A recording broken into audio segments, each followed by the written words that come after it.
আজ বৃন্দাবনে আমাদের দ্বিতীয় দিন। তো তোমাদের সকলকে ওয়েলকাম জানাচ্ছি আমার চ্যানেল প্রিয়ার সংসারে। আশা করছি তোমরা সবাই খুব ভালো আছো, আমিও খুব বেশ ভালো আছি।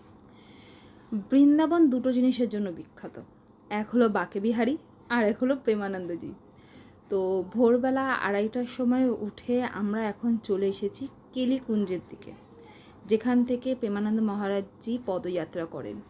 আর এইখানে দেখো শত শত লোক বসে রয়েছে ওনার একটা মাত্র ঝলক পাওয়ার জন্য। আমরাও তাদের মধ্যে একজন।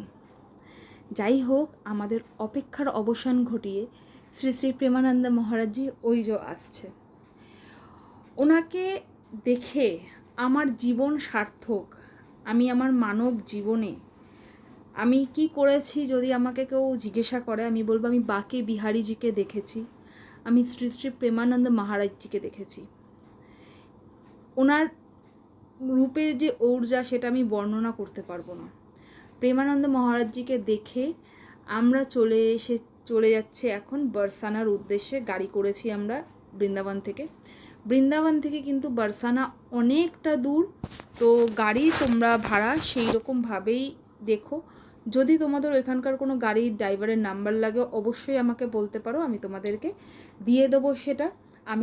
আমরা যাদের সাথে ঘুরেছি ওই ড্রাইভারটি খুবই ভালো, খুবই ভদ্র, যথেষ্ট সময় আমাদেরকে দিয়েছে ঘোরার জন্য। তো আমরা সবার প্রথমে এখন যাচ্ছি নন্দগাঁওতে। চলে এসেছি নন্দের ভবনে, উঠছি আমরা সিঁড়ি দিয়ে। যেখানেই যাও না কেন এখানে সিঁড়িটা মাস্ট, কারণ এটা একটা পাহাড়ি এলাকা তোমরা বলতে পারো। এই সিঁড়ি দিয়ে উঠতে উঠতে আমার মনে হয়েছে যে কখনো আমাদের নন্দলালা এই সিঁড়ি দিয়ে দৌড়াদৌড়ি করেছে। এখন আমি রয়েছি নন্দভবনের ঠিক ছাদে, ওই যে নন্দভবন দেখালাম তোমাদেরকে। এইটা হলো নন্দগাঁও নিচে। আমরা যেই সময়টাতে এসেছি শ্রীকৃষ্ণর অসীম করুণা আমাদের ওপর, যে সেই সময়টা কিন্তু গরম নেই, যদিও সেই সময়টা প্রচুর গরম থাকার কথা। চারিদিক কুয়াশায় ঢাকা আর হালকা ঝিরিঝিরি বৃষ্টি হচ্ছে। তো এখানে আমরা যেটা রয়েছি সেটা হলো নন্দভবনের টেরেসে। এখানে একটুখানি আমি ক্যাত মেরে নিলাম, যাই হোক একটু ফটো সেশন। আর চেষ্টা করেছিলাম তোমাদেরকে অনেক কিছু দেখানোর, কিন্তু এখানে প্রচুর বাদরের উৎপাত। ওই জন্য যাতে কোনো দুর্ঘটনা না ঘটে তার জন্য যেটুকু পেরেছি সেটুকু তোমাদের সাথে শেয়ার করলাম। এখন আমরা এসেছি লাডলিজির মন্দিরে। একটা কথা আমি বহুবার শুনেছি যে বারসানাতে সবাই আসতে পারে না। বৃন্দাবনে যদি 100 জন আসে তার মধ্যে হয়তো 70 জন হয়তো বারসানাতে এসে পৌঁছাতে পারে না। আর আমি হয়তো সেই 30 জনের মধ্যে একজন যে বারসানাতে এসে পৌঁছেছি।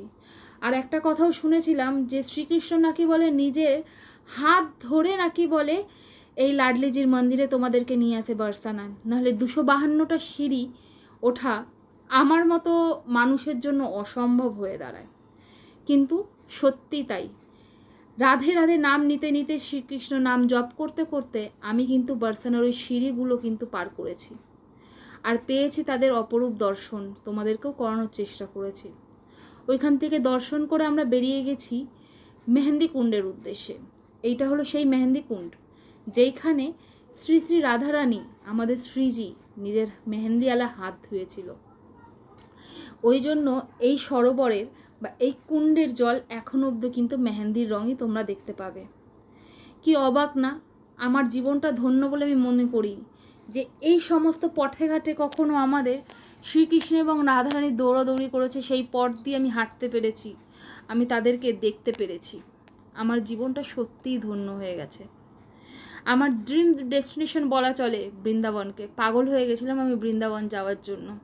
সেই বৃন্দাবনে আমাকে শ্রীকৃষ্ণ রাধারানী হাত ধরে নিয়ে এসেছে, নহলে আমার মতো মানুষের বৃন্দাবনে আসাটা সম্ভব ছিল না। নিজের মা, দিদি, নান্দ, ইভেন আমার বরকেও আমি পিছনে ফেলে এই প্রথম সোলো ট্রিপে বেরিয়ে পড়েছিলাম। কথা বলতে বলতে চলে এসেছি এখন আমরা রাধাকুণ্ড আর শ্যামকুণ্ডতে। এই রাধাকুণ্ড আর শ্যামকুণ্ডতে লোকে স্নান করে, পরিক্রমা করে। আমি আমার কারণবশত স্নান করতে পারিনি। তবে এইখানকার প্রতিটা জায়গা যেখানেই তোমরা যাও না কেন খুবই সুন্দর। আমরা গিরি গোবর্ধনও দেখেছি, টোটো করে পরিক্রমা করেছি, কারণ হেঁটে পরিক্রমা করা সম্ভব নয়। এটা হলো রাধাকুণ্ড, আর এইটা হলো তার ঠিক অপোজিটেই হচ্ছে গিয়ে শ্যামকুণ্ড। যতদূর দেখাতে পেরেছি দেখিয়েছি তোমাদেরকে। তোমাদের কেমন লাগছে আমার এই ব্লগগুলো অবশ্যই আমাদেরকে কমেন্ট করে জানিও। যদি ভালো লেগে থাকে, চ্যানেলে নতুন হয়ে থাকা একটা সাবস্ক্রাইব করে দিও। ভালো লেগে থাকলে লাইক করে দিও। কমেন্ট করে জানাতে পারো কেমন লাগছে না লাগছে আমার ভিডিও। তোমরা সকলে সুস্থ থেকো, ভালো থেকো। আমি এরকম আরও অনেক সুন্দর সুন্দর ভিডিও তোমাদের সাথে শেয়ার করতে থাকবো। আশা করছি তোমরাও যেন খুব শিগগিরই এই ধরাধামে যেতে পারো, বৃন্দাবনে। রাধে রাধে। দেখা হচ্ছে খুব শিগগিরই তোমাদের সাথে। টাটা।